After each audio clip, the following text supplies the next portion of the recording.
Yes, guys. Today we're going to be talking about how football agents get paid. A lot of agents or people from the outside will have no idea about this. So we're going to be breaking this down so that at least a lot of you guys understand this and at least have some information in the agent world. I'm a brand FIFA licensed agent living in Finland, so I'm always here to give you guys tips on how the football industry works. I'm a licensed agent also working with young players, especially that's the channel I actually work with young players. But of course, I do work with one or two big players, not big player, one or two main players. But my aim is always to train young players, bring them to my agency, and then they develop from there to sign professional contract. Okay, so let's kick on and crack on from here. If you're new, always leave your name, where you're watching from, and also let us know if you're an agent or you're an upcoming or you want to write the FIFA license exam. Okay, so let's crack on. Okay, so how do agents often get paid? We have this myth in the industry that agents get paid, of course, huge salary, which is quite normal, but many people don't also know what is the commissioning of an agent. What is actually the percentage of an agent salary when they have a player on their hand? No one have an idea about this. So on the outside world, let's say many people always just have this picture that when a player signs a lucrative deal, the agent get paid huge amount of money. But there are different ways agents get paid, and if you are not an agent who actually know how to negotiate your client, negotiate for your client, then you're actually not going to be getting maybe a good deal. So that's why I brought this video so that we can break it down so that you can see how it happens. So the first thing that happens when agent get paid is service fee. So the service fee, that's when you are representing a player. When you're representing a player, so you people have, let me say, a representation agreement, uh, and that representation agreement, let's say for example, it might be 2 years between you and the player. It might also be 1 year, depending on what you and the player agree. But under the representative agreement, you have a service fee. Service fee, you have a percentage that is 3%. Officially it's 3%, but people do have different percentages because I had also information that probably like in Brazil is 7%. But anyways, I'm going to stick with what FIFA rule says, uh, so that you understand. That's what. Let's take for example for even those writing the exam. If you go into the exam hall and they say what is the percentage of an agent, you know that it's 3% they're asking. But anyways, let's crack on. So when you are representing a player, the, if the player, let's take for example, has 1 million, let's say 1 million per year salary. I'm just giving an example, and your agent commissioning is 3% of that salary, of 3%. So agent, what will agent be earning in that salary? So the agent will earn, if you calculate 1 million divided by 3,000 to get 1 million to no, 1 million into 3%, you get 30,000 per year. Now, if the contract is 4 years, then you know that if the contract lasts for 4 years, then you know that you get, for example, 120,000. So this is just for commissioning. But most of these players who earn 1 million per year, they have a lot of they have boot contracts that the agent negotiate for them because these are like players, okay, who are playing at a higher level, a good level. So they have boot contract, they have sponsorship deals with different companies. They might be models for different companies just to advertise the brand based on their name. So all these things are also things that agents and commissioning. For example, an agent can say, "Okay, we're going to look for you a brand that you can earn some more money based on your image, right?" So let's take for example, if Adidas come in and you're a brand, you can be an ambassador for Adidas. So, but there I'll be taking like 10% commissioning. So let's take for example, if the player has a 2 years deal with Adidas worth 3 million, and then the agent is taking, let's say, that 10%, he gets more money from there. So all these things are just depending on how the agent can make things happen. Then also a player. So these are also just um, things that the players at the top actually earn. But for let's take for example, but if you are playing, let's say in it, or if a player is playing and getting, let's say, €1,000 a week, €4,000 a month, and then he has an agent. The agent commission fee, 3% of €4,000 a month. You see that there's massive difference in that. So these are just how many people don't understand, but I'm just trying to break it down how agents end. They end based on different negotiations they do with players. So that's the first one that I've explained. Then the next one that agent ends are based on transfer negotiation fees. So you often hear this on TV that uh, when a player goes when a player signs for a club, the agent fee, it is the agent says he has to drop, or you hear this information that the agent drops his fee just for the transfer to go through. That is this fee I'm talking about here. So when an agent negotiates a deal, he has a fee there that he has put through, that okay, if he makes this deal happen between the club and the player, he gets paid certain amount. And this fee now, because it's depending on the agent can discover that he might have to reduce his fee for the transfer to go through because the clubs might not meet certain budget, financial budget. So, for example, the case of there was a player of Arsenal, is it Gokores, and his deal. We heard this story that his agent had to reduce his was it his salary? I mean, not salary. He had to reduce his own part of the money so that the deal can go through. So this is what I'm talking of in this part. So that's another part that agent can earn also. Then now we also see agents earning based on agreement. Agreement. Let's take for example a contract renewal. Same thing, but contract based on contract renewal. Let's take for example if you have a client and then the client renews his contract. If you had 3% and let me say 3% of he was earning 200K a week, and you're earning 3% of that his salary, and he renews that contract to earning 350K a week, like the Premier League players do earn, your salary actually automatically also your percentage also goes up. So the more your client performs well and earn better, the more also you the agent you earn better. So contract renewal, and also there are also things like bonuses that when you're negotiating with club, like performance bonuses. So if the player hits the target of those performance bonuses, then they are triggered. Then you also earn some percentage on that. So that's why it's always good when you're an agent, you know how to negotiate very well, because it helps you. It helps you actually um, financially also, because when your player is actually hitting this target, you are also benefiting from that.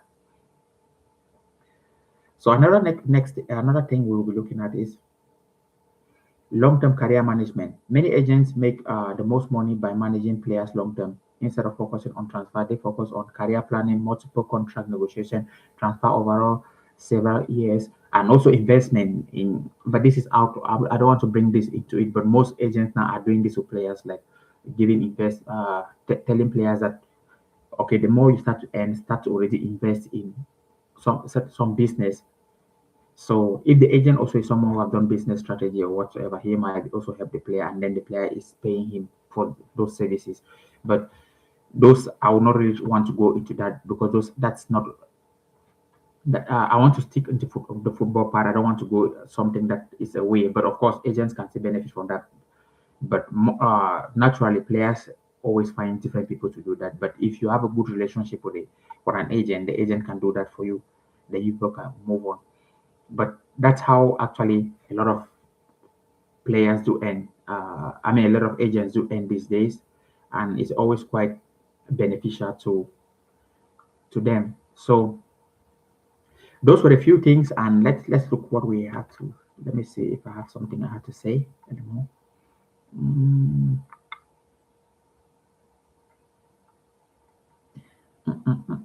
just hold on, guys, please.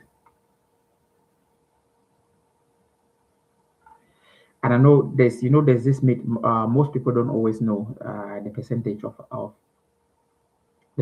of an agent, but officially it's always like 3%. People have different percentage, but I say officially it's like 3%. So, but most people don't know. So that's why from the outside world, it's always like an agent earns a lot of money. They don't know that. Let's take for example, if a player is earning, let's take there are lots of players in the agents in the world working with players that the players earn just 2,000. So you can imagine 3% of 2,000, how much that money can be. That's really, really small money. So an agent cannot even earn a living from that. So that's why most of the agent, I made a video today saying that most of the agent will actually benefit more are agents who you can, if you have one or two players playing at the elite level earning more rather than having 10 players and playing at a low level earning, you're not actually going to make money. So that's why you see a lot of agents are always targeting to have players playing at the elite level, at the Premier League, those leagues that they actually pay and a lot of money and make a lot of money because there, when you have players at those levels, you don't only negotiate now only with the contract and only the service fee. You start having deals, sponsorship deals from Adidas, and then your image rights start to count. A lot of things are involved because now you are like a superstar. But when you play at a professional level, but at a league which is not really famous, if I may say so, you earn probably like let's take for example, if you earn 5,000, it's hard for you to get a good deal because Adidas, except you're an upcoming prospect that Adidas is saying that okay, this player might play at a good level in future, then they can bring you for a good deal. But apart from that, it's hard for you to get a good deal. So you just go and buy your boot in the shop and keep using it as normal. But for you to get a good deal, it doesn't. It's very hard. So those are the things that many people don't understand that agent actually their earning is based on who they manage and how they navigate that management. Okay, so those are the things that if you come across this video, at least you can learn a few things. Then let's look at the past question today. Today I'm not going to dwell more on a lot of things. We're just going to go into the past questions. Then we move on from that. So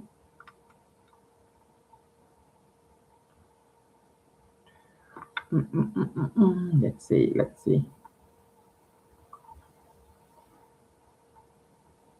Okay, first past question today. It's an agent representing. This past question is based on FIFA agents, people trying to write the FIFA agent exam. So we have this tendency here that each time I come up with a video on a live stream, and then I will be doing some past questions to go through with the people writing the exam. Of course, this thing after uh, when the exam is written, we're going to the things we'll be talking about the past questions here will not more be the FIFA practice exam because the exam is already written. We'll come up with something to talk about here on channel. And today is I do live streams on Monday to Friday. On weekends I'm off. So today is the last day of the week doing Monday to live stream Monday to Friday. Then Saturdays and Sunday I don't do live streams. I'll come again on next week Monday. So let's go again. But anyways, let's crack on with the questions. An agent represents a player in a contract negotiation. An agent representing a player in a contract negotiation may earn A 10% of the salary, B 3% of gross salary, C 20% of salary, and D any amount. Well, I already answered this already based on the commissioning we were speaking about. So it's 3%. So I hope you have an idea of that if you have been reading. Then the next question is a football agent can only perform service fee if A, they know the player. That's wrong. B, they are licensed. That is correct. You can perform service fee if only a license. C, the club agrees. That's not okay. D, the player's request. The player's request. So the answer here is B, they are licensed. You can only perform service fee as an services as an agent. It's only when you are a licensed agent. If you are not a licensed agent, as according to FIFA rules, and you're performing services, the day you're caught, you will be sanctioned, or you will never also have the ability to write the exam. The moment your name comes up, it is cancelled. So that's how it goes. Okay. And the next question, question three is A representative agreement must be A. Verbal, B. Written, C. Registered with media, and D. Approval by league. No. A representative agreement is the answer is B. Written. Any agreement that you do must be written. Let's see. I got my tea. I have to come back here and try to look. Just hold on, guys. Let me. Watching from France. Yes, yes. Hello again. Nice. You came back. Nice to see you again. Not seeing you. Nice. Knowing that you're popping up and getting some few tips. And the exam is approaching. I think at 28, 20, 29. Yes, 28, 29 of April. So I think it's time also that you be a little bit sharpening your tools. What I mean by that is preparing a lot of things.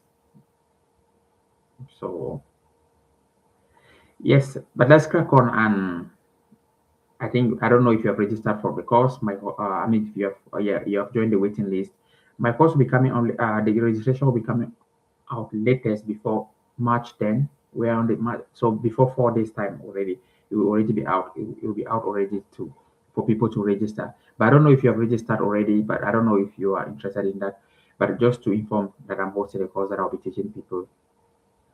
I'll be teaching people on how to write the exam. But anyways, if you have not, if you don't need that, that's not. You don't need to do anything about that. So let's just crack on. Let's move on. Again, yes. So I was explaining about the questions. I was explaining the questions. I actually probably most of you guys who pop up who are just going to watch the video. Are going to watch the video again, maybe the first part of the video because I was already talking about how agents do earn a lot of how agents do earn money during using commission and using all whatnot, different methods to earn their money, which the normal world look at agents, they don't actually know that only 3% of a player's salary goes to the agent, and also it's not being paid. Like you calculate to pay it monthly, but the rules and regulation to pay an agent is you can agree with the player it's being paid 4 times a year. Let's say 4 times a year. So let's take for example an agent should be paid every 3 months. Let's say you sign for a team and then you got your first paycheck. You signed for a team in let's say in August, and then you got your first paycheck in September after 1 month. This is just locally because, for example, in the Premier League, they pay you after every week. Or if we can say, let's just make 1 month. So, but the thing there is, the agent get paid according to negotiation with the player that the player can pay him after every 3 months. So you sum up all that salary in the bulk and pay him after every 3 months.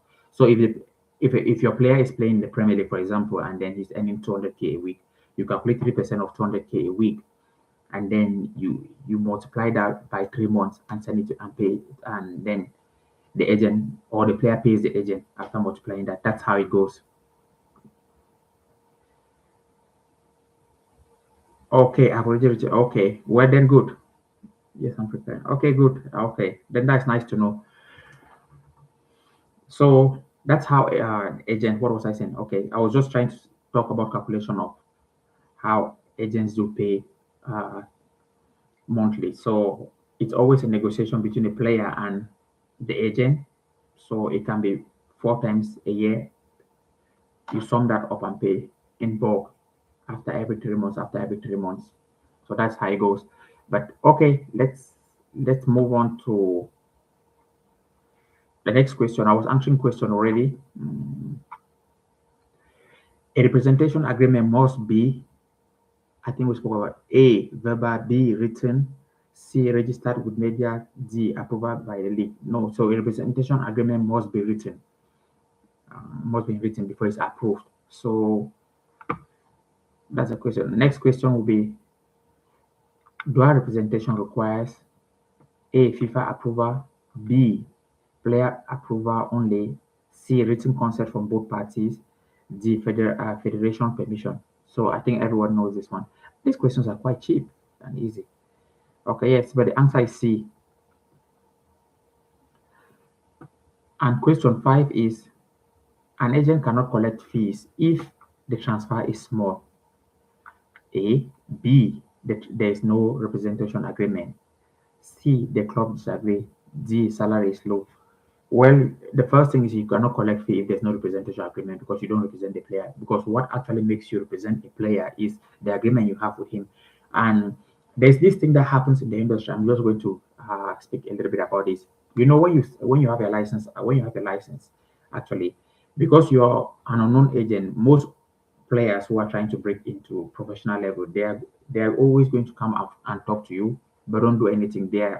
They will not be willing to sign representation agreement with you.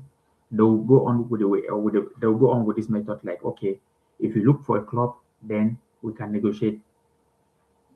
I will see, for example, when I started, I already knew a little bit about this. So the thing I'll advise here is when you're starting with a player, you people have to sit down. It's either he trusts you or he moves away.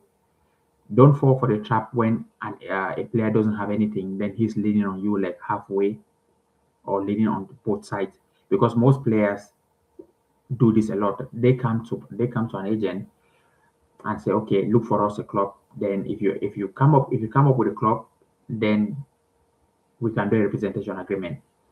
Now, what happens in that place is you don't do those kind of deals. This is a warning. When a player tells you this, tell the player that don't waste your time on that player unless you have an agreement with him. Because what happens is that particular player talks to a lot of agents.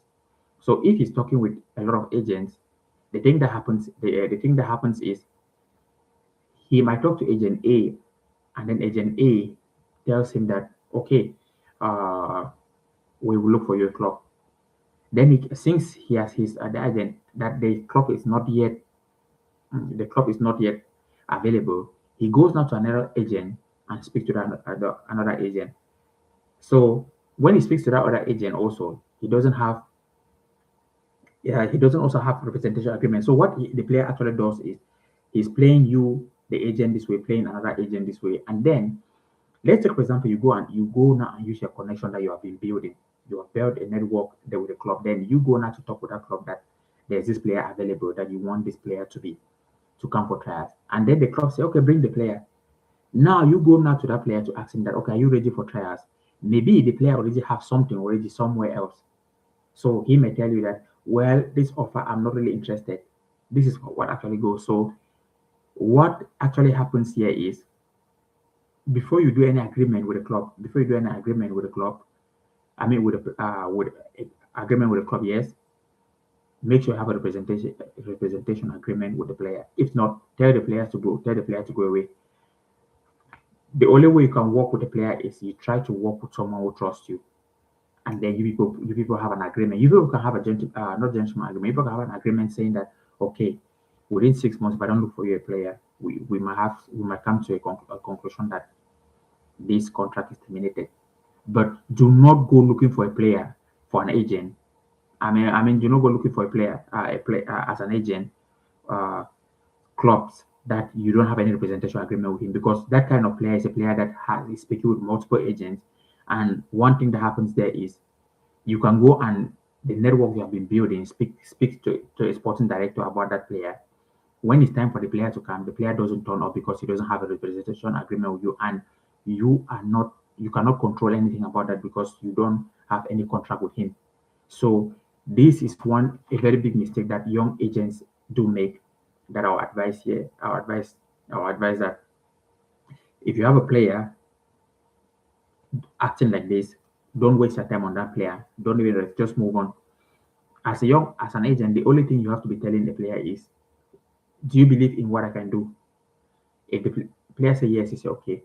Now we are entering into negotiation. If you don't want any negotiation with me, good and fine. There's no point for us to continue. I will move forward. Don't take your time too much. I know it's hard, but at the beginning, because you just want to bring players into your agency, no matter how good the player is, if you don't have any representation agreement with him, there's no need to carry him along, because he's just going to waste your network, and this is actually disturbing. For example, you can spend 6 months building a network, communicating with your sporting director, then you see a player who is actually a good player, but the player doesn't trust you. But now what you are thinking is, okay, I have to make this first transfer so that at least I can start I can start to have players under my agency. No, don't go towards that don't use that method unless the player has a representation agreement or is wanting or signs a contract with you. Do not move forward with that player because those kind of players are players that they speak to multiple agents, and the one who brings a deal quicker, they are going to forget you, and they are going to forget you even if you have already spoken to a sporting director, and the sporting director is interested about them. They don't care. They just want to move forward. I learned this the hard way. I'll give an example. There's a club that actually, uh, when I started the first year, I got my license. So there was this club that was working with me because I negotiated. I had a friend who was playing football also. Then I negotiated his deal to that club. So now, because my friend was a good player, then he was a good player. So that club now turned out to me and asked me, "Hey, can you look for us a winger because we actually need a winger to come and play for us." Then I actually said, okay, this is an opportunity to try to bring a winger. But I didn't have a winger actually in the market then. So I went searching for a winger because I was still learning a little bit how the industry function. I went searching for a winger. After I went and then I discovered one thing I discovered was there wasn't any winger in the market. Instead for me to turn to speak to the club and tell the club that no, actually, I'm sorry, I cannot provide you a winger now. The person I was expecting is not available. I would like to bring you a player that is beneficial to the club. I didn't have any winger at that time, so my friend had his friend who was a very good player as a winger or a player he knew. So he spoke to him, and the player agreed to come. But now the thing is, the player just agreed to. We didn't have any representation agreement. So the player agreed to come. Now I went ahead and spoke with the sporting director, and everything was agreed that the player will have certain amount of salary, the player will travel. So I told my friend that okay, I have spoken to the sporting director about the player. So now can you let's make the player travel. So we rang the player, told the player that okay, everything is ready, just come and the contract and come and sign the contract. The player said he has another offer. He doesn't want to come anymore.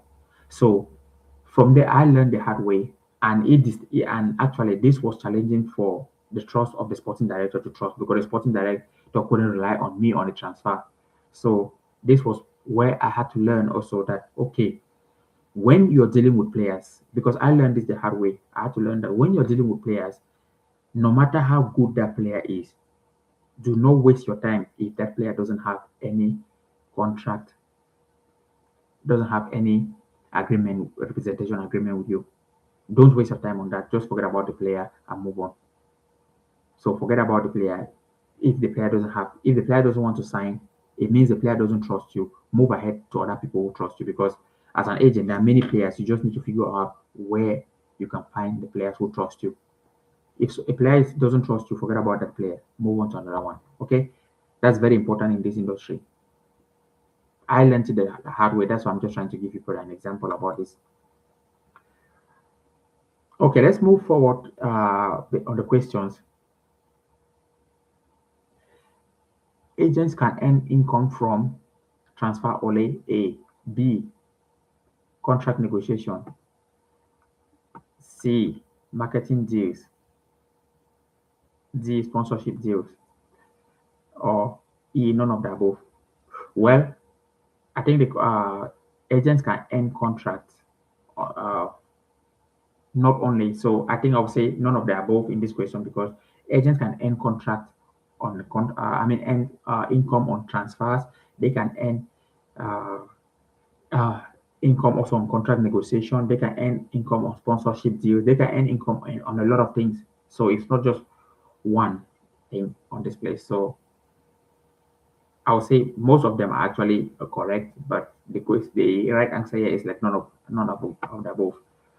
Or all of no, not of the all of above, not actually none of above, all of above, because they earn from transfer fee transfer, they earn from contract negotiation, they earn from marketing deals like sponsorship and also sponsorship deals. So those are the things that agent can earn from. So then another question: a representation agreement with the player can last A maximum 2 years, B 5 years, C maximum 2 years with no automatic renewal, and D 10 years. So this is actually a tricky question. If someone just read fast, the person one thing, the answer is A. The answer is actually C, maximum 2 years with no automatic renewal. So that's a representation agreement. It's maximum 2 years with no automatic renewal. Meaning, if the time elapses, then you need to go back into negotiation with the player. If the player wants to move on, he can move on. If he doesn't want to move on, work with you, then he continue. That's why you often see professionals when you hear that this player has changed his agent. You hear these kind of things. It's just because also probably during contract, or I don't want to say contract negotiation, during the time of 2 years or the time they had a representation agreement, something has happened that the player doesn't want to continue with the agent. And this also actually happens at the top a lot, that a player changes agent when he wants to move club. That happens a lot in the industry. So a player can see that okay, he wants to move to a big club, and he sees that his agent is not getting him that move, and he feels that he's already at the right place. So he goes speaking to another agent. He goes speaking to another agent backward. And then when the agent actually says, okay, I can get you moved to this club, then he comes back to his agent and tell him that, hey, can we have an agreement?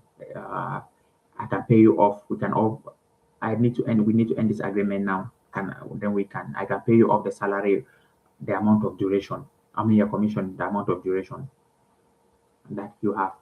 They can come into conclusion like that. Then he pays the agent, and then change an agent, then that agent who has more connections start looking for him the bigger move that he wants. So this is what actually happens in the industry. You just need to know how things work.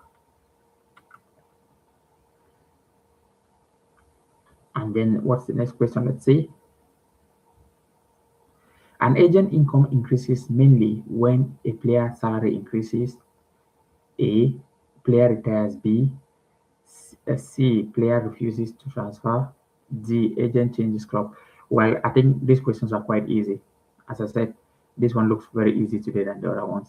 But maybe for me it's easy because I've been looking at the questions more. But anyways, to explain this, an agent income increases mainly when player salaries increases. I spoke about this probably on another video that I made today. It's like, let's take for example, if a player goes for contract negotiation, probably he has been playing well, and then the club says, okay, we want to reward you with with contract or salary increase. So when they increase that, automatically the agent negotiating that, because he's it's just natural that his salary is going to go up, because if he was 3% of maybe the player earning 150K a week, it can be now 3% of 350K a week. So that's natural that it will increase. Okay, last question. Long-term representation is important because A, it reduces work. B, it creates multiple income opportunities. C, FIFA requires it.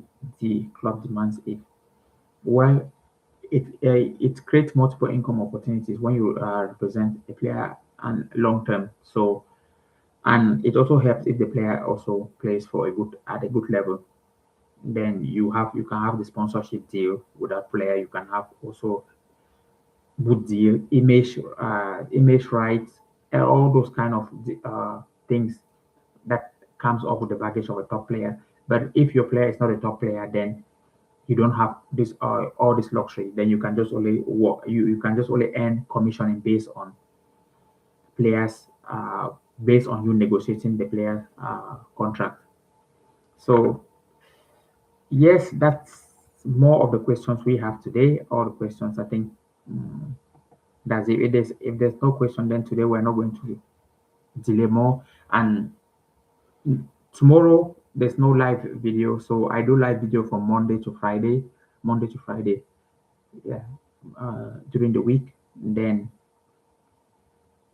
weekends is free, no live video. So I'll come back again on Monday, so that you people don't see me too, you people don't get bored of seeing me so much often. So we'll come back Monday, Friday, then we start again. But if there's no question, or if you have any questions, most of you guys, you can leave it. If not, then I guess not too much to say any longer. And I hope people understood everything here, or not everything, but picked a few pieces here and there of how actually representing a player, or how, what was the topic? No, of how actually agents are being paid. As I said, it's a topic that many people actually don't really understand. They feel agents, they don't know the commissioning, or the thing that happened behind the scenes when it comes to an agent fee, or how they are being paid, how salary is being structured. That's why in the video I was making today, if you have time, you can endeavor to watch that video. Not, it's not a live video, but after that also doing normal videos. So not just live videos now, because before I used to just do a lot of, I'm doing a lot of live. So I'll be adding more normal videos, not just live videos on the channel. So, but anyways, most people always have these ideas that agents earn a lot from their commission, but no, to earn a lot as an agent is not only you only earn a lot from commission is only when you have a top player. But if you don't have a top player, then there are other means you need to find to earn. Because taking for example, as I explained here, if you have a player who plays and is earning, let's do this math actually. Let's do this. I want to just let's look at something here. I want to have an idea of that. I want to, let's look for a key situation that we can all understand here, and then let's see. Mm, okay, let's look at this example. Okay, how agents get paid. I want to calculate. Let's calculate this salary, and then you people are going to have an idea of what I'm saying. So we use this example. So let's take for example, your player is earning 2,000. This is small salary, which means this 2,000 euro might be for people playing in leagues like Azerbaijan, many small countries. You understand? Or no, okay, it's 2,000 a week. Well, that's quite also nice. So it's 2,000 a week also, which means it can also be in good leagues, because people think players get paid a lot of money, but most apart from the top five leagues in the world, most leagues pay players, let me say 2,000 a week. It's all an okay salary. Yeah, 2,000 a week. Then you say that 2,000 euros a week times 4 weeks. I mean times four, which is 1 month. It becomes 8,000 in a month. So if you have a player who's earning 8,000 in a month, let's make this now clear so that you already understand how the business works. So you have a player who's earning 8,000 a month, which means his salary is 2,000 euros a week. Okay, let's say 8,000 a month. So what is 3% of 8,000 euros a month? That is the amount you get for agent commission fee. So let's say 3% of that, Jesus Christ, is 240 euros. That's quite small, 240 euros per month. So now, if you calculate it, 240 euros a month, hmm, that's quite small. So now, when the agent, let's take for example, you have the agreement with the player that the player pays you after every 3 months. So it becomes 240 euros times 3, which is 720 euros. You cannot live on that amount of salary. No chance. 720 euros. As an agent, you cannot live on that salary. So that is the agent commission for someone who earns 2,000 euros a week. So you see how small it is on 3%. So it's good I try to give an idea here so that you will have a picture of already how it ends. So of how it works. So which means for you as an agent to be able to survive, you have to be doing different things. You have to be doing different things or you have multiple players. You cannot have one player in that league. So if your player gives you, let's say 240 euros a month, because let's say 240 euros a month, or in 3 months 720 euros. That 3 months, which means probably you need extra another for like 10 players, and extra 10 players. If you have extra 10 players, it's still no. It's if you even have 10 players, it's not still enough, because you'll be earning 7,200 euros still. That's quite small. Yeah, actually, it's scary to look at it. But it's nice to do this calculation so that we all see how it goes. So does it even worth it with all the effort one put it have to have a successful reason? Yeah, it's worth it, because the thing with the industry is that if you have one player now, if you have one player that the player, let's take for example, let's do another calculation. You have a player that the player ends. Just a moment. Let's do actually a player. If you have a player, then you have managed that player. The player signs a Premier League contract. Let's look at that. I want to. Okay, just one moment.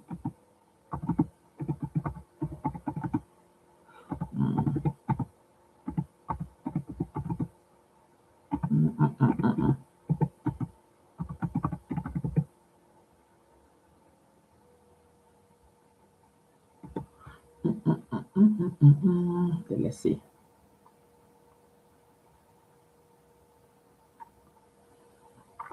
Okay, okay.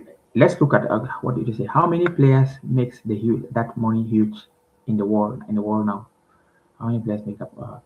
No, there are many players who make huge money in the world. There are a lot of players. But as I said, when you have a top player on your hand, it's not just uh, you don't just deal only with commissioning fee. So let's take if you have a top player, it's more beneficial to you, because now you don't look only at commissioning fee. Commissioning fee is even less. Now before the player wants to go for you have the transfer fee. Because when the agent negotiates the contract, there's always something that they call the club is paying you that for you making that player to come. They call it agent fee involved there for you making that deal go through. This is what happens at the top. So the more you're at the top, you end up. That's why I was telling you people yesterday that you have to be very organized and structured. Try to do your work so that you get the players at the top there, because there you live very located. You live very extraordinary life. But when you look at, let's take for example, the agents that spam a lot of sporting directors, and if any sporting director respond when you spam him with an email, know that sporting director know that the salary is not really worth it, because there's no money involved. When the money start going to millions, sporting directors only make deals with people they trust. You understand? That's just the reality, because that money is too huge to waste on someone they don't know. So they try to build with you then. So that's very important key factor. So I think when I'm explaining this now, you start to understand why the sporting directors also they are very careful with the money. So for them to actually trust you as an agent to work with you, they rely on seeing how good you are. You don't just spam them with email and tell them that I have this player, and they respond. They're never going to respond when millions are involved. But the sporting director who responds, if you spam them 100 email, anyone who responds know that there's no money there. Know that it's like the player's salary can be like 1,000 euros with those kind of amount of money, 1,000 euros and all those kind of money that it doesn't add on to anywhere if you're an agent. Of course, in this industry, it takes time for you to be up there, but you have to also have the passion and the love for the game. But anyways, let's look at another example. That was just an example. Let's finish the example. I looked on the player of. Let's try to finish the example. Then we'll look at another example. So we said, so in 3 months, the player and you as an agent earn 720 euros. You cannot survive with that money. So that's just it. So, but now, what now happens when you manage a top player? When you manage a top player, you don't only deal with, as I said, you don't just deal only with commissioning. But when you're managing a player who is playing in a league, it's a professional league, but he doesn't earn more. You don't have boots. You don't have these boot deals. You don't have sponsorship deals. You don't have marketing deals. You don't have a lot of these deals that come with because you're famous. Because most of the players, agents earn a lot from players because they are famous players. For example, your agent would negotiate your boot deal. It can be like 2 million a year. I'm just giving an example. It's even more in most places when the player is a top player. If it's 2 million a year, then the agent is getting 10% commissioning because that one, the commissioning is based on how you people work with the agent. Then the agent earns a lot from that even.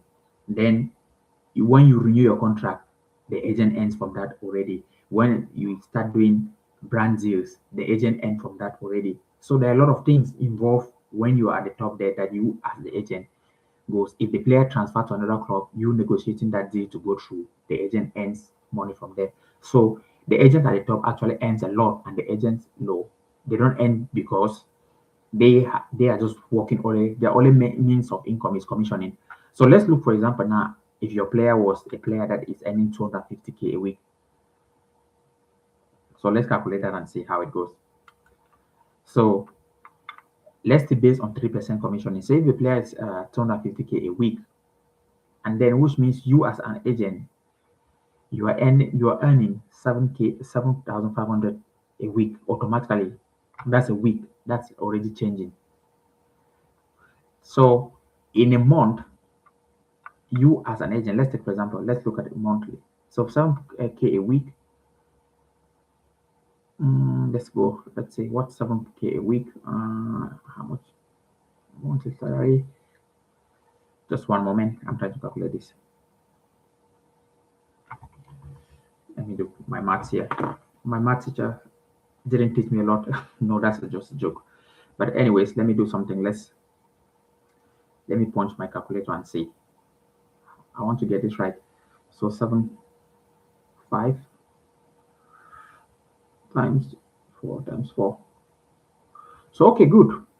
So the agent earns 3,000 euros per month. That's really, really massive.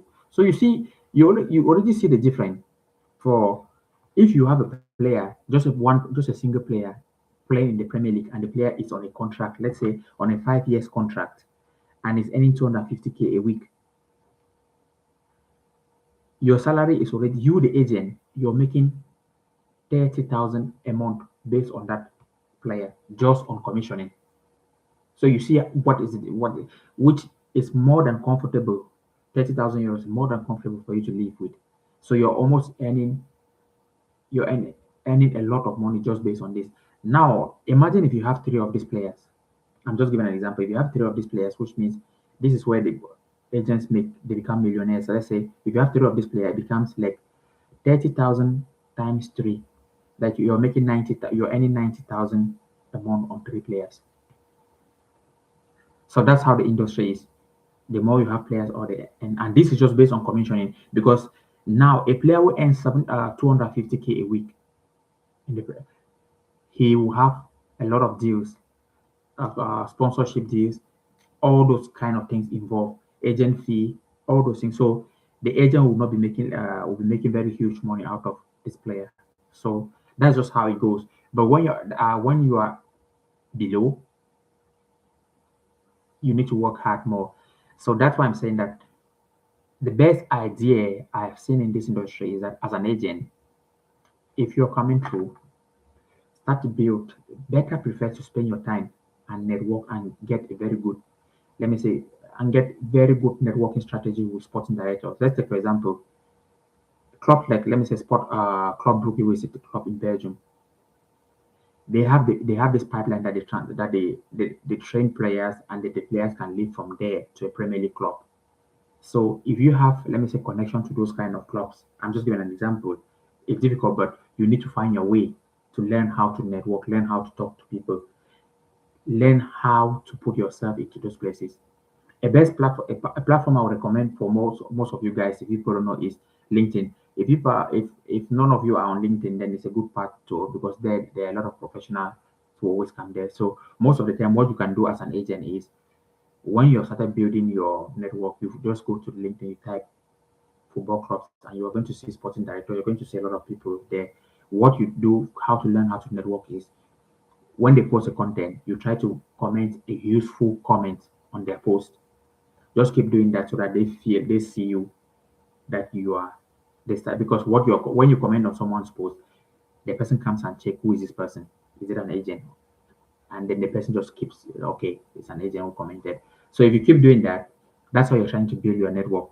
This is a little bit of network I'm teaching you people now. When you start to comment on their post, you anything because let's say you look for 10 sporting directors of top football clubs, serious ones. Okay, this is a game changer. Also, I'm putting for you. But I'm telling you guys like my audience. So you go to LinkedIn, register on LinkedIn. LinkedIn is a very important platform. LinkedIn, do you advise I open a new one for agency related? Opening a new one for agency related. Yes, if you have to put as an agent, if you're an agent if you're an agent on your LinkedIn, it has to show that you're an agent. So yes, if you need to open a new one or you need to adjust everything on your LinkedIn to become as an agent, then you can do that.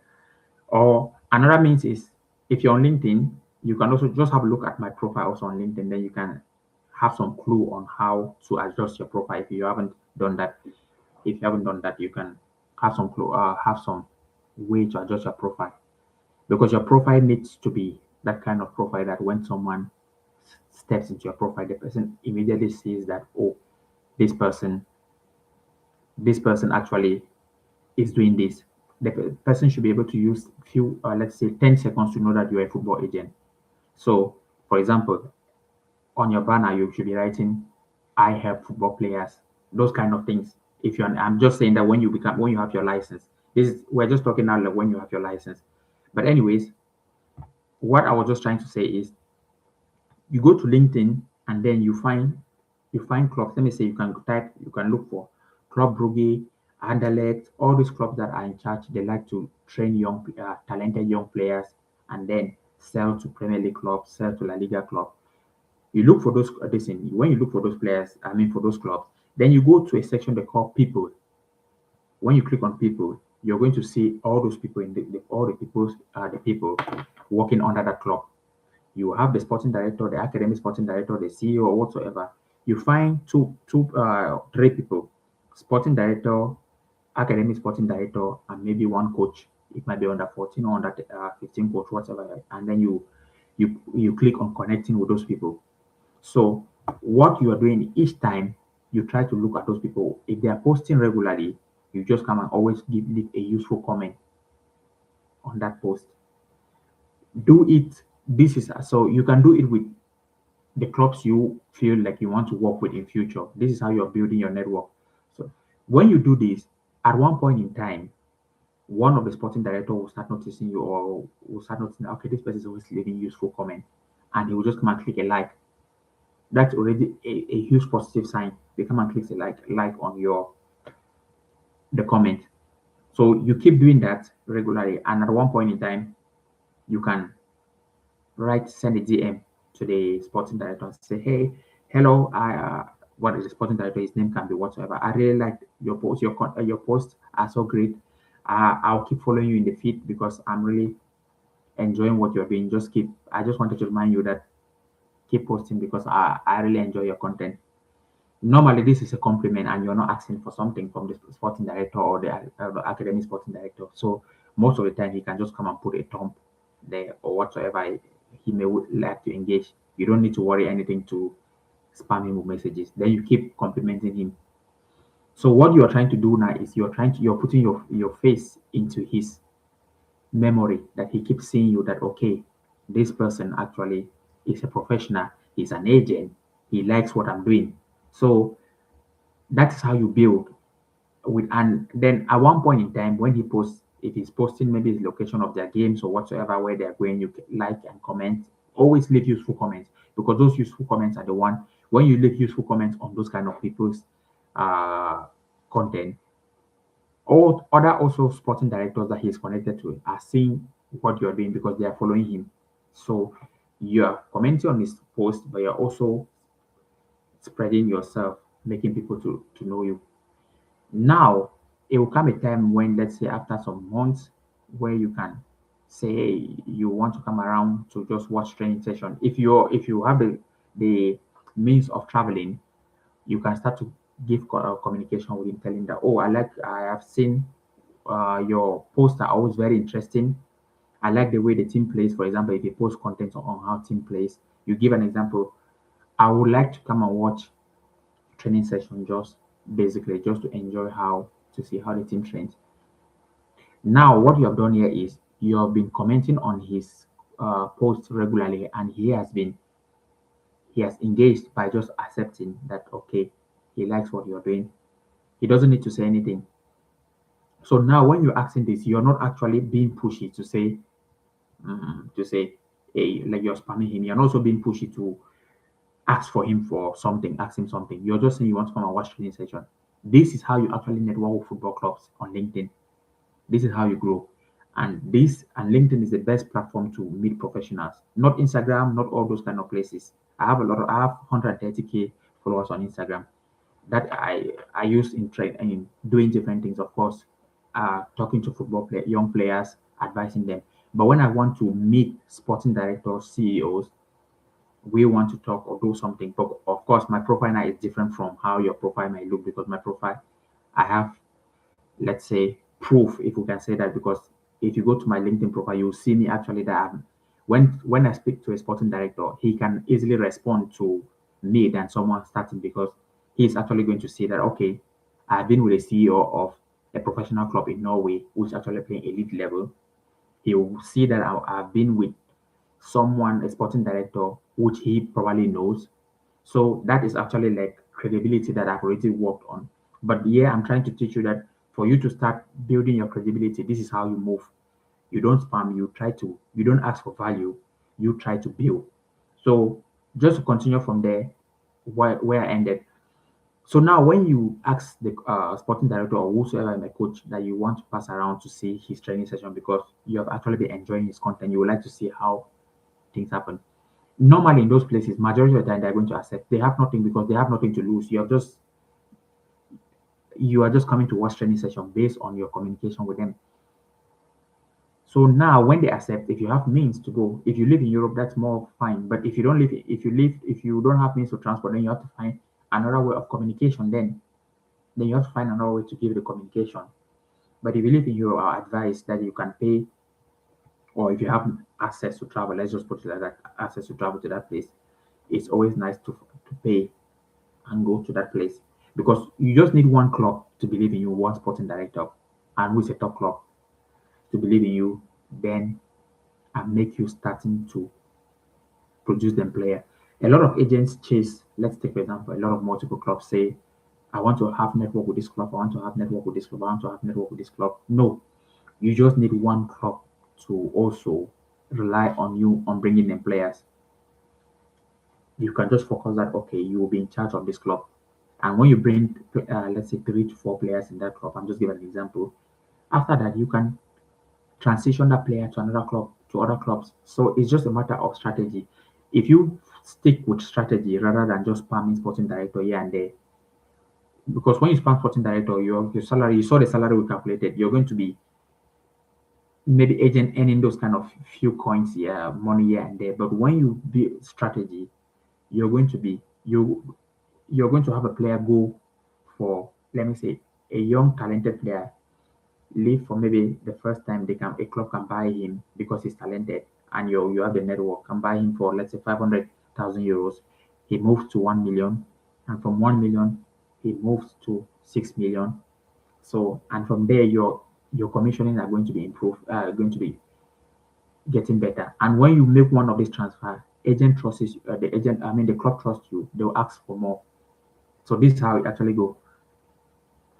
What's my LinkedIn name? Let me give you my LinkedIn name completely. Just one moment. Or I can even just post my LinkedIn link there so that most of just one moment. I want to give the link.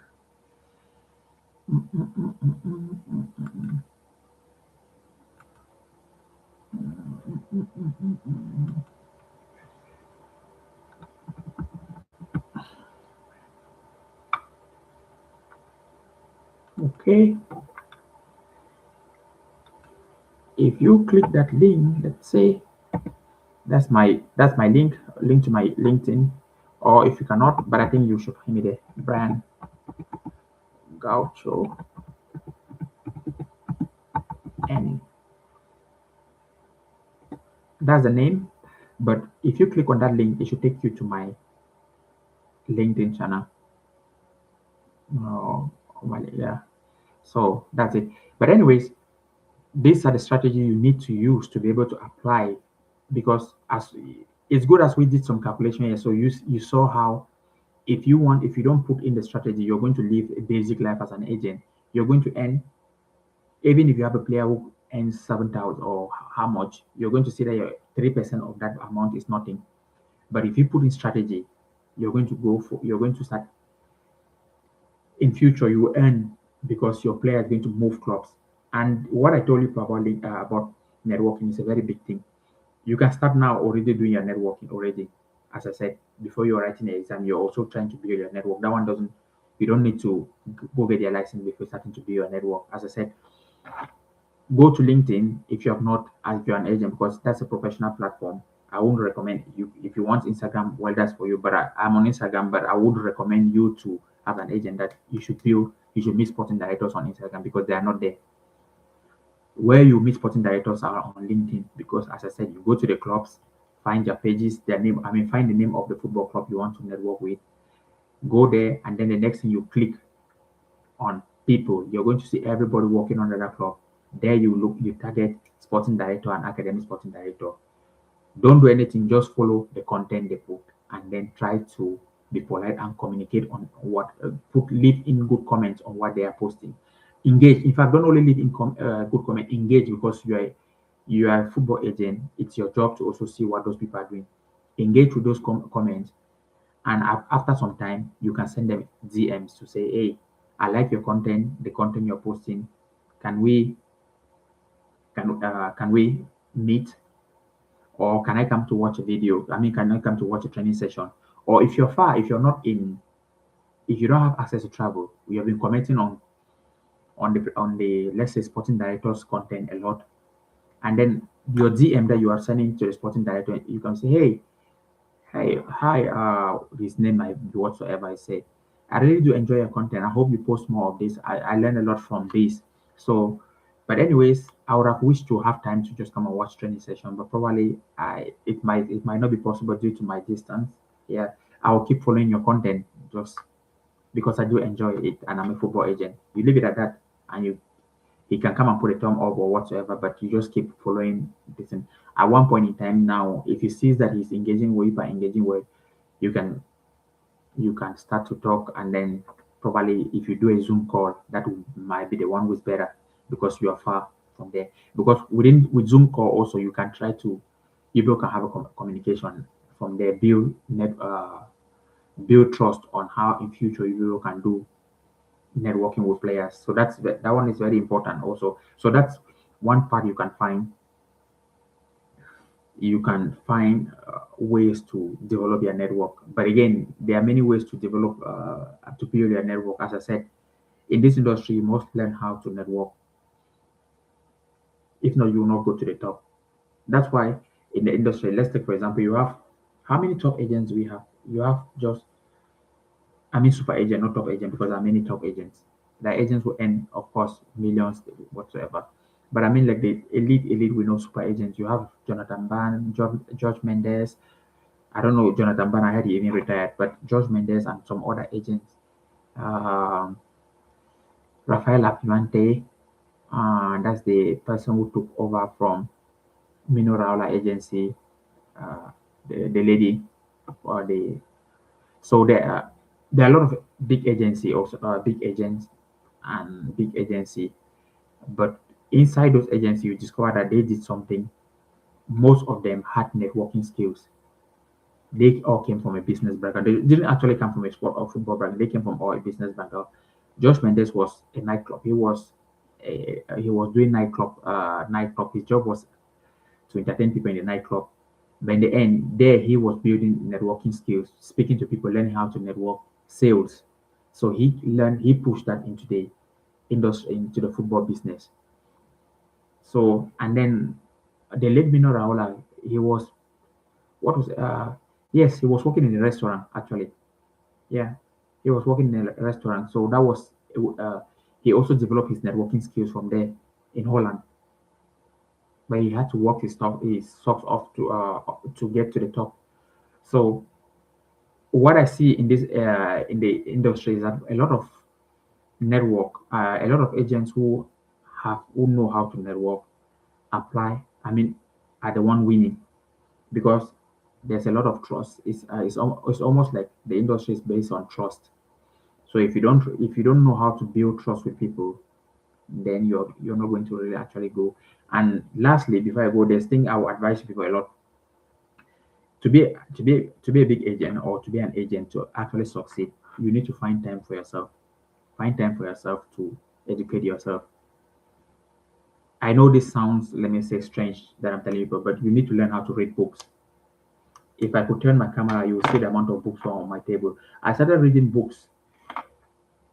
I think is it 3 years ago. I started reading books, and it took me to a lot of places. It took me to places that when I started, I didn't believe I would be interviewing CEOs. To be honest, this is an honest thing. I'm just telling you people.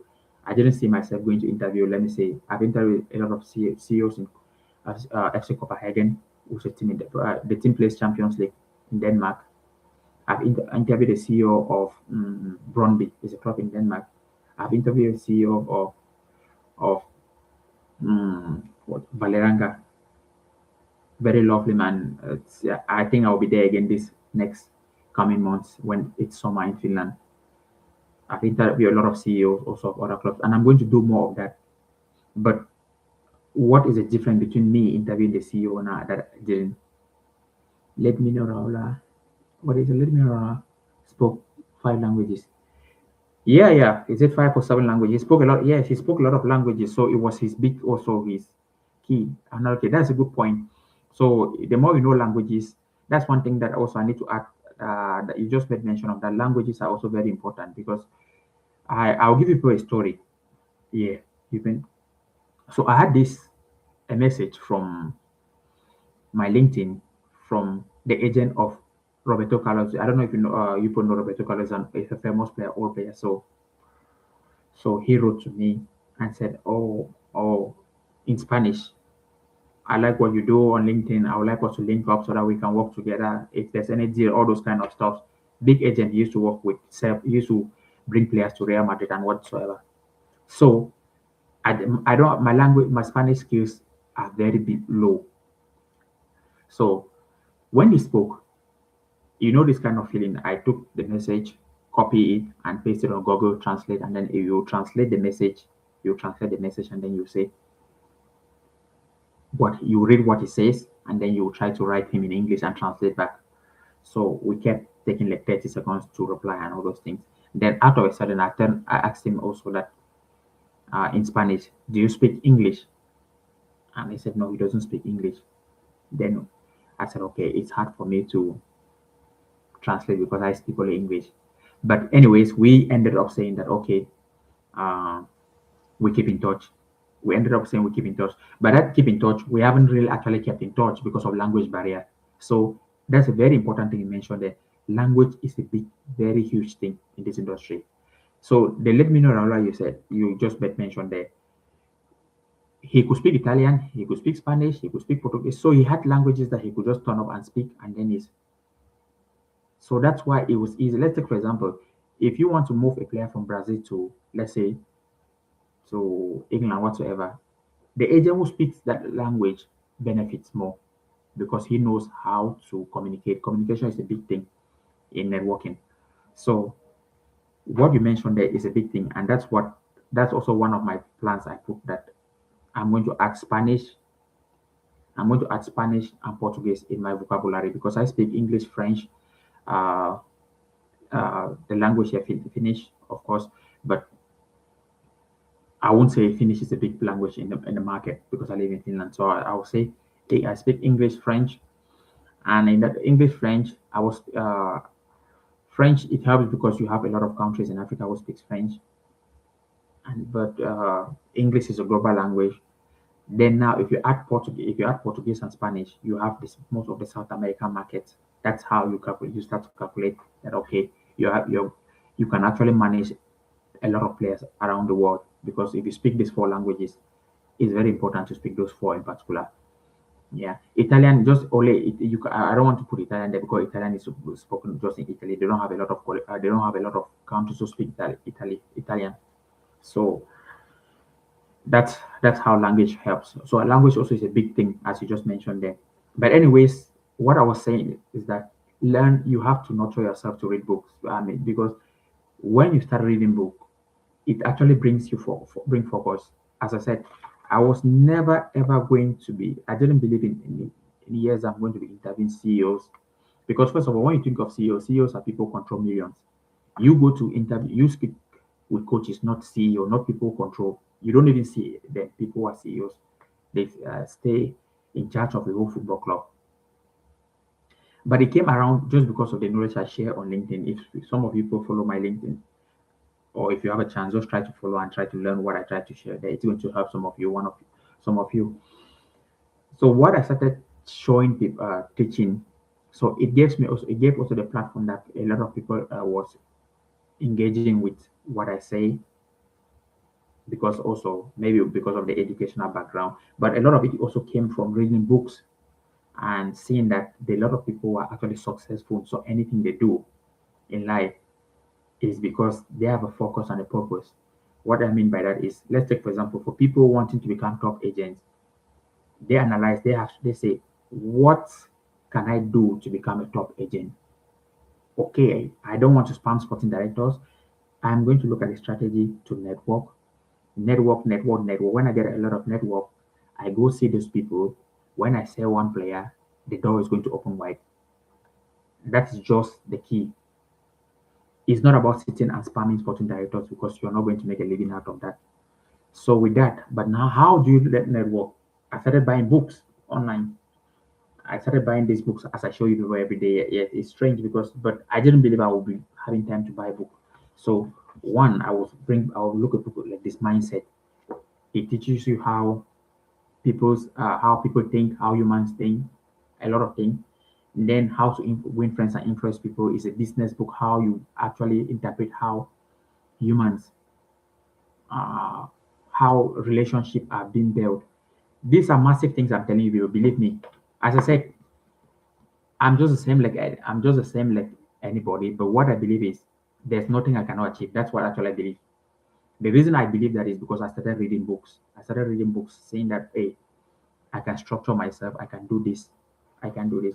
And when I started reading book, I also learned that consistency. Anything you do, you just need to be consistent. It's going to be you're going to as long as you have a plan, stay consistent. There's nothing you're not going to achieve. Forget whether people, whether friends or whosoever tell you whatever thing. You're going if you want to become a top agent, the route is clear. You just need to have your path, stay consistent to achieve it. So, but those ideas came from me reading books from people who have actually been there. Then when you read those books, because you grow your brain becomes more bigger. You start speaking to people with a very big open brain. So when I interviewed my first CEO, actually, so it wasn't surprising for me somehow because I had grown also a lot of in knowledge. The CEO was actually asking me when can we have another interview. Normally, CEOs, as we all know, are people who are actually very busy, always busy.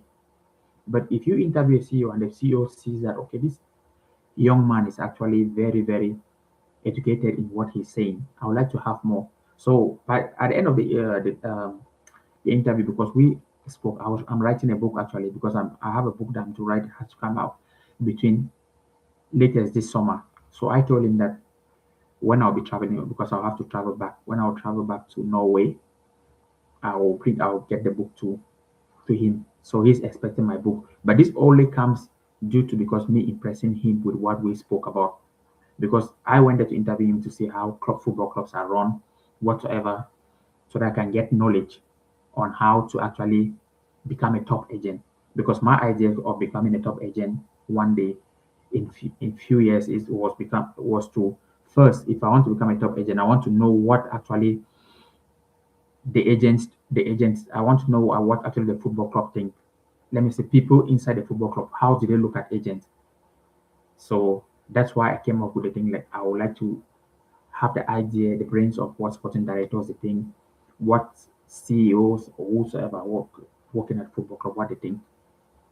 And it was quite nice journey that when I started learning that then you discover that for you to be able to interview people, you need to also have the brain. Then now you start thinking like, okay, I have to read a book like this. I have to learn how to approach people. I have to learn how to communicate better. I started also buying book like Diary of a CEO. I don't know if most of people know about this guy, Diary of a CEO, Stephen Bartlett.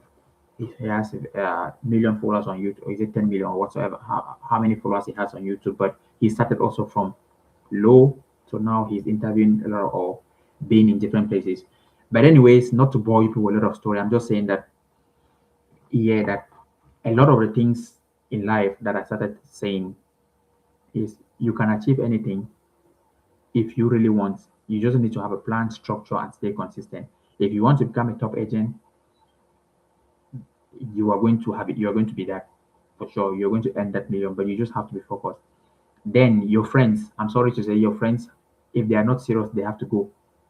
I, for one, I do the I see my friends will be watching these videos, but my attitude shows already to them that if I see that my friends are not serious, the simple truth is I'm very brutal with them to say that okay, if I ask what are you trying to do with your life and you're not really showing, you're speaking, you're just saying physically or saying that hey, I want to do this, I want to do this, I want to do this.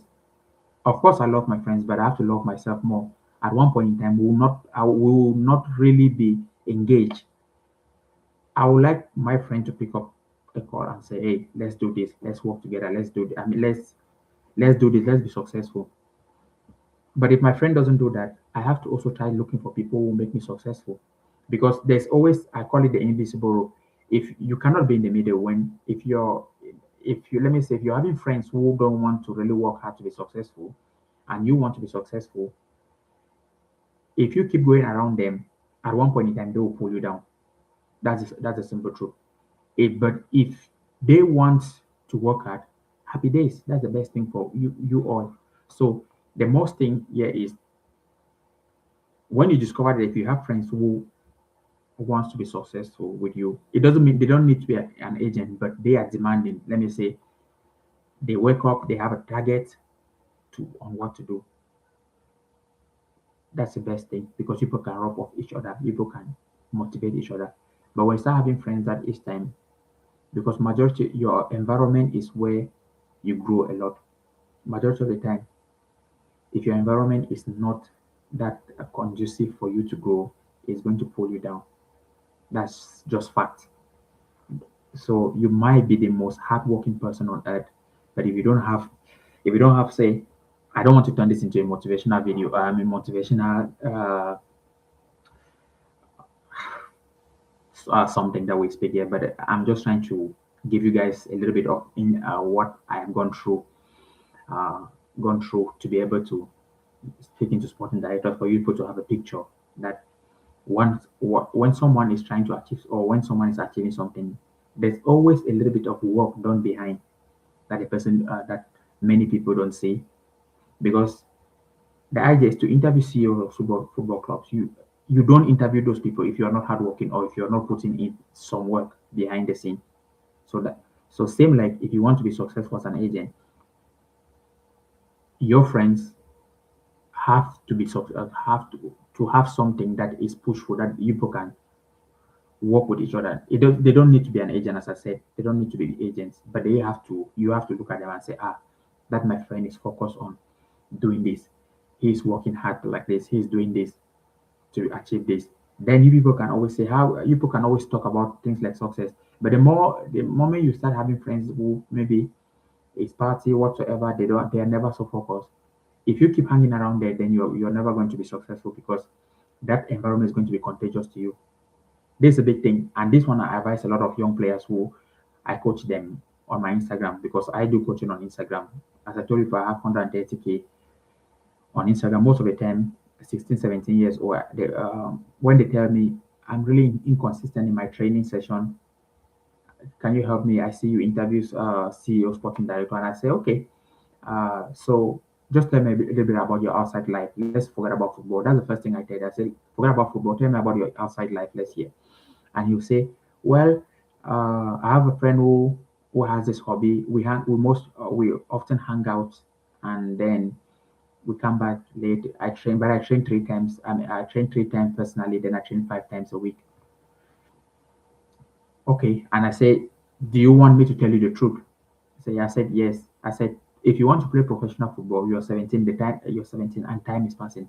If you want to play professional football, the harsh reality is your friend has to go at one point in time. This is harsh. This is just, when someone is 17, 18, you're telling that person that kind of thing.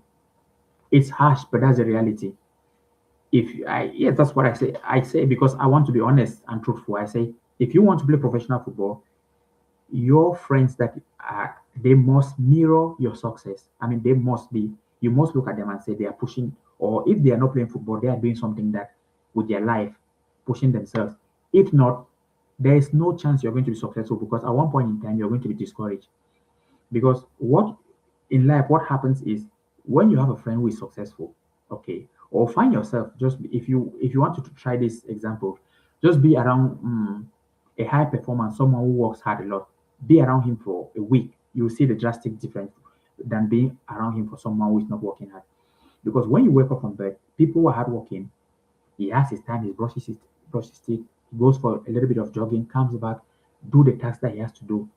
There's no laziness. If he says, I have to do 2 things today, he must accomplish those 2 things that day.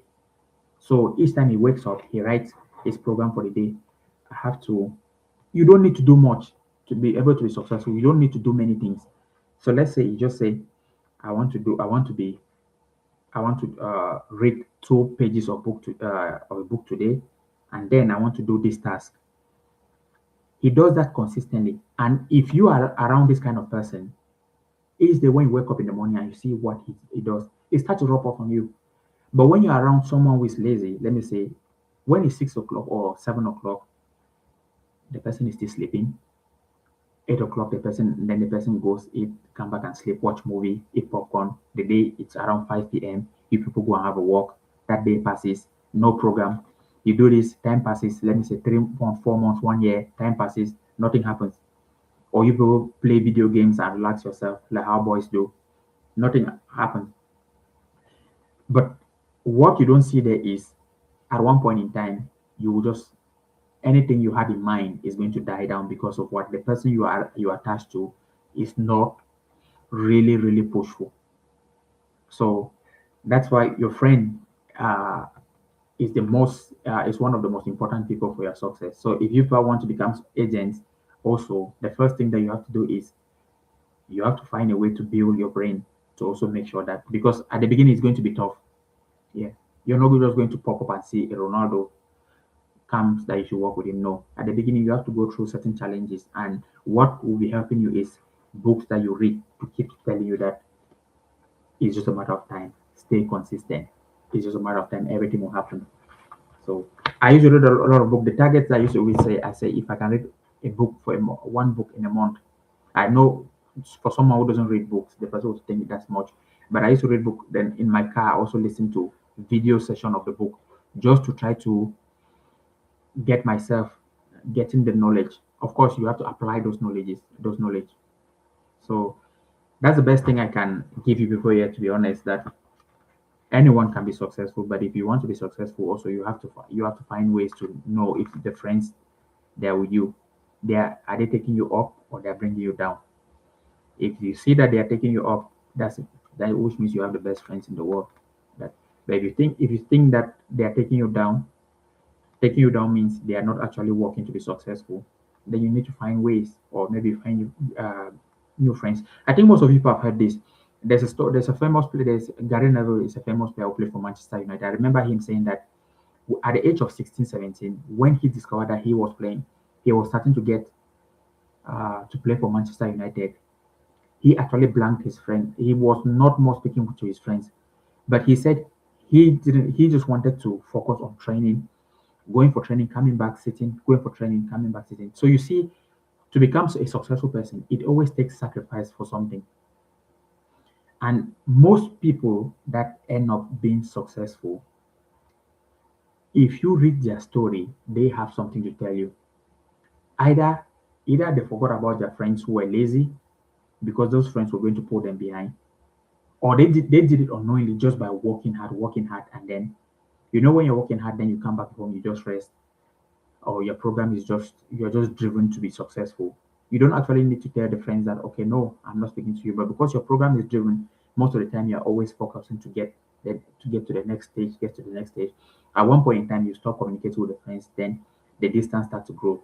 Then in few years, maybe when you're at the top, then the story can come up. Then you see the past and say, oh my god, the reason I'm successful is because I had to put in some work and focus to get here. So that's just how it happens. It's not that there's no magic person. And this actually I'll tell you for a fact because I knew this when I started interviewing CEO. Before my first interview, when I was going to interview CEO, I thought these people, because they control millions, I thought they were like superhuman beings. But after doing two, three interviews, I discovered that no, most of the CEO, I think we can share, we can speak things that they don't need to. I don't need to come every time you're thinking they can teach me something. They can also learn from what I'm teaching them. But because yes, I discovered that the people who are there are not actually. Mainly following a routine structure. The people who are successful, they don't do too much. They just have today. I can wake up and do two things. I wake up and do two things. I wake up and do two things. I wake up and do two things. Consistency over time takes a lot, a lot, and it goes a long way. Yeah. So when I started, I would say I started to post content on my Instagram. So now, okay, I'm just starting. I didn't really I wasn't do too much on YouTube before I came back again, but my focus was always on LinkedIn and Instagram. So I'll give you for this story. So when I started posting content on Instagram, I just started saying that if I post. So it's just those basic things that you say. You don't need to post more. Just stay consistent. If you post one video, let me say 3 videos a week, I'm just giving an example. It's also another example of how if you're consistent, eventually, if you're doing the right thing consistently, you will eventually succeed. That's just the key to everything. So if you do anything, let me say if you're an agent, let's take for example, most of you here want to become an agent. If you read and pass your exam and your target is okay, I want to sell my player to club to let's say let me not say Club Brugge because I've overcalled the club in Germany. I mean Belgium. It seems as if I know only that club. Let's talk, for example, which club actually trains young players? A lot. Let's put Anderlecht also. Anderlecht is a club in Belgium. They are also very good at training young players, selling into to Premier League. So let's say if I want to bring my players to Anderlecht, which I'm already working on, this is the strategy. As I've already explained to you people, I will be already starting to build my network with everybody from LinkedIn in Anderlecht, let me say sporting director, CEO, coach, and whatsoever. I'll start to just trying to communicate with them using the same method I told you here. The thing is not what I found also in life is if you know you can know the thing, but if you don't apply it, it's a waste of time. So the same thing I'm telling you, but it's the same thing I'm going to apply. So this is what I'll be doing. I will go to the page. I'll type on LinkedIn, go to the Anderlecht, find the sporting directors, find CEOs, just try to communicate with them, keep contacts. But because I'm also living in a Schengen country, mine is easy for me to build connection with him, travel and go and see, and travel, spend one week there in Belgium and watch training session, have a communication with him and see what actually they're doing, then come back. The next time I go again, but the third time if I'm going there, we can start talking of maybe player. but I have to build that network with him to see him face to face. Okay, that's just how I can build that network. But what's my target? That in future I get a player sold to Anderlecht, because I know if I sell a player to Anderlecht, if he plays in the first team, most often if he's a good player and a skillful player, he might likely move to a bigger league, because from there most top leagues come to scout players from that league. It's like also the Norwegian league now. The Norwegian league now in That's why also I like to go to Norway, because the Norwegian league is a very important league. It's a league that if you have young players who are very skillful playing there, you actually that those players can leave to go to other leagues.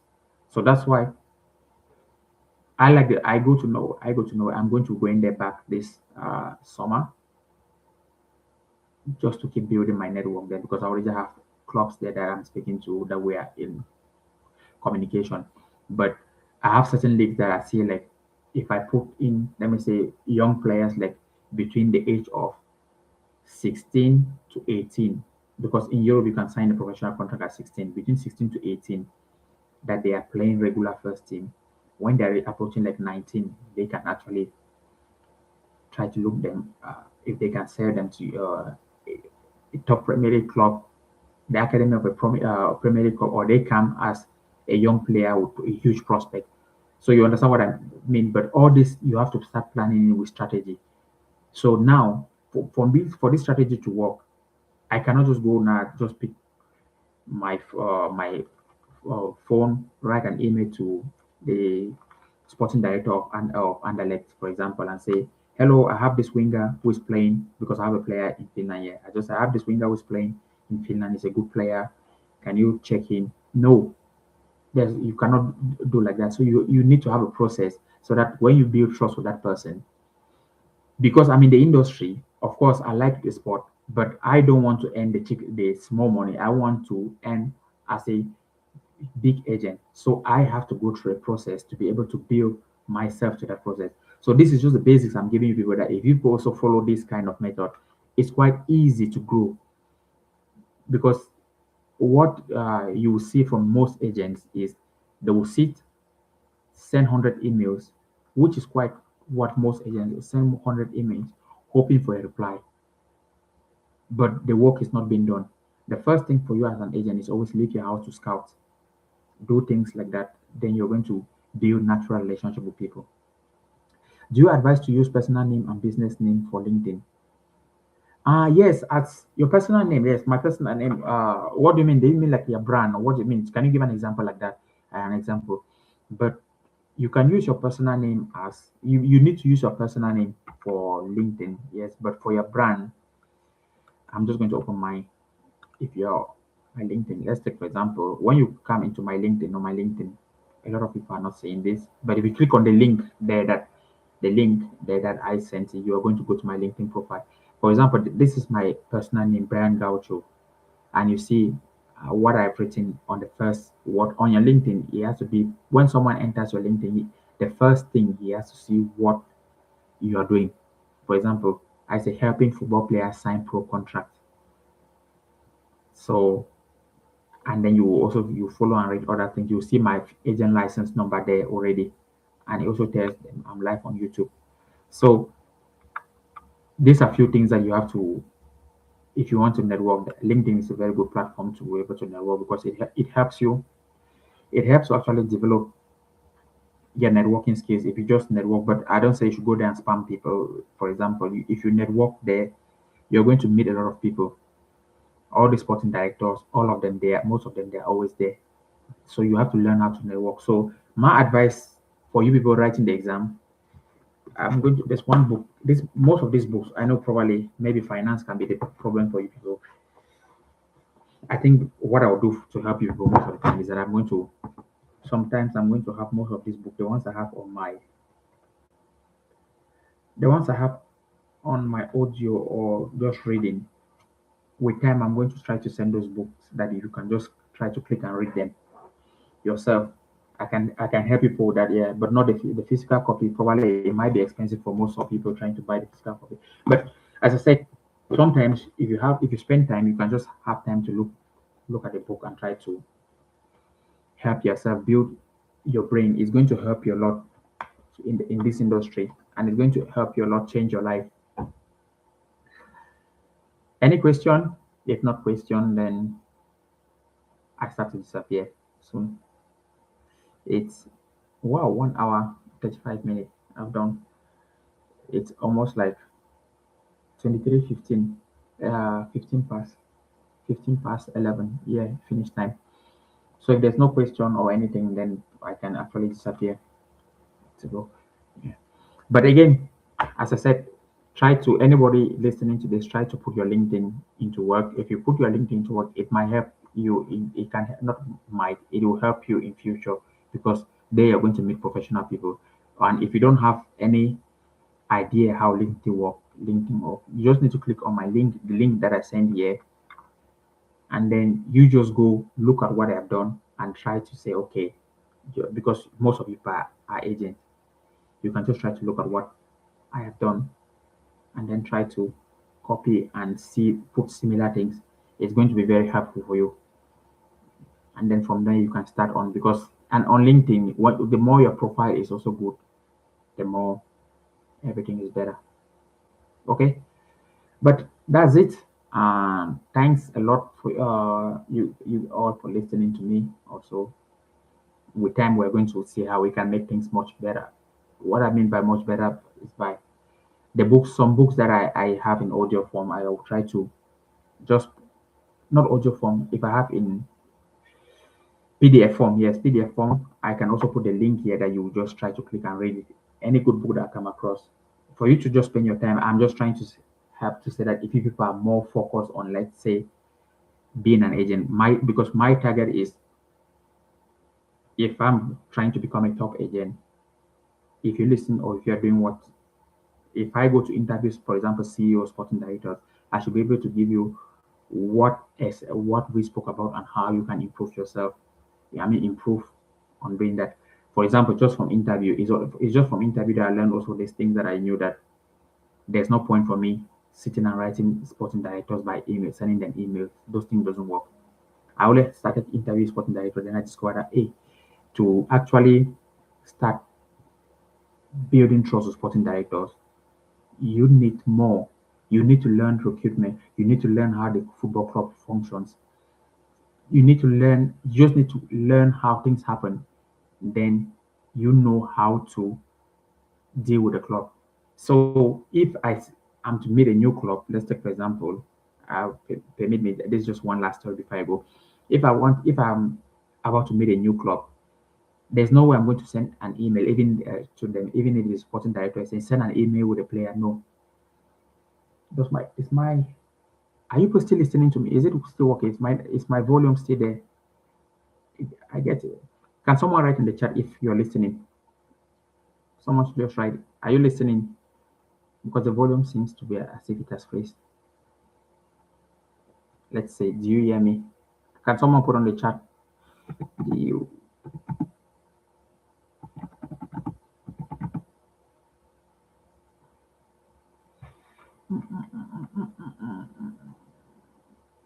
Okay, good.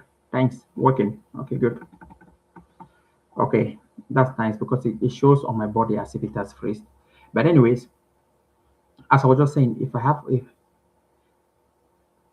which one is better business name or personal name? No, you have to go with your personal name on LinkedIn because your person on LinkedIn, you have to always show authentic. Before step on LinkedIn, before you want to create, you have to show if you want to be verified, you need your personal name also. So it's always your personal name because at one point in time, LinkedIn is going to send you information that you want to be verified. Because the more you're verified, the more people also see that okay, this person is authentic. Because LinkedIn had this thing, have this thing that when you're on LinkedIn, at one point in time, LinkedIn is going to send you a message. Do you want to be verified? They will ask for your ID, your passport, all those or whatsoever requirement they might ask. So it requires your real name because it requires your real name for it to be verified. So our advice use your names as it's on your ID or whatsoever identification document you might have. Yes, so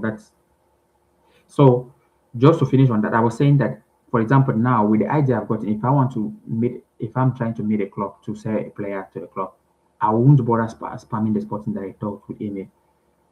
What I'll do is I will be trying to go and watch just the training session. I'll spend my time, yeah, to go watch the training session. I will go to the club, forget about sporting director, just watch how training sessions happen. And even there, most of the time, you see the sporting director. When you start watching training, then you discover what tactics they are doing. Then from there, you can flip one or two questions to the sporting director. Excuse me. You can say one or two, ask him one or two questions about tactics and whatsoever, just to keep communication. And then from there, you start to build relationship. You don't need to write them by email. Email, people don't respond because they don't know you. Then from there, when you people get to know each other, then your player can start coming in. And when your player comes in now, they can trust you. So that's it. I want to republish my LinkedIn. Why? Well, what I would just say is, on your LinkedIn, if you have a new, if your LinkedIn is in, if you have a new account on LinkedIn, or you want to create a new account, let's just give an example. The details, the only thing you will have to know is the details have to be your right the details of your name, because if not, you will not get verified in future, because you need your personal identification document to be verified. But you can still start a new LinkedIn account, whatsoever you may want. But for you to be verified, you will need identification, because LinkedIn requires that. I hope you understand what I'm saying. Okay, guys, so that was it for the video. So I don't want to go, but I have to go. So because it's late, yes, I have to sleep. Tomorrow, I won't be here. That's weekend. Saturday I won't be here. Sunday I won't be here. I won't do live Saturday and Sunday. So on Monday I'll be here. Then we kick on again. Any quick tips for preparing for the 2026 FIFA exam in April? Much appreciated. Yes, I always start with the tips. So I always start with things to prepare. Okay, yes, there's always tips to prepare for the exam. But let's say on Monday we will start again. Let me say 9:30 p.m. Eastern European time. If you put that on your calendar, just put 9:30 p.m. Eastern European time. We'll look at also tips on how to prepare, and then how to answer some past questions, and then we can go from there. But just to, I think you understand already the exam structure. As I said, you're going to be writing in your own room.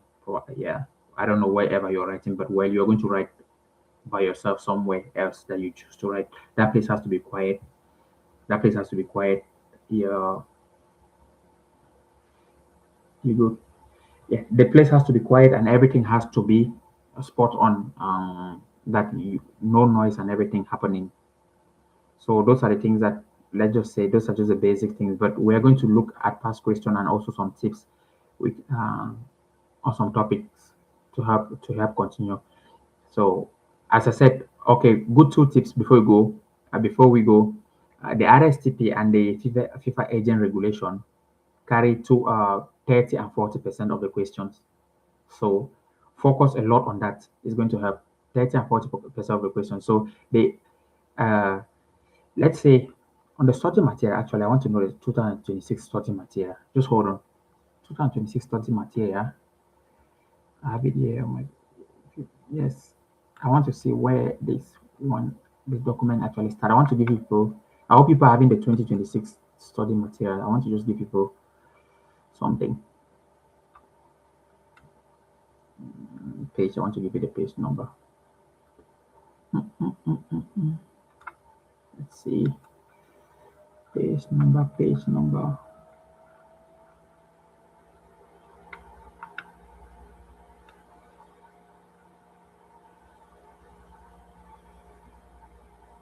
Let's see.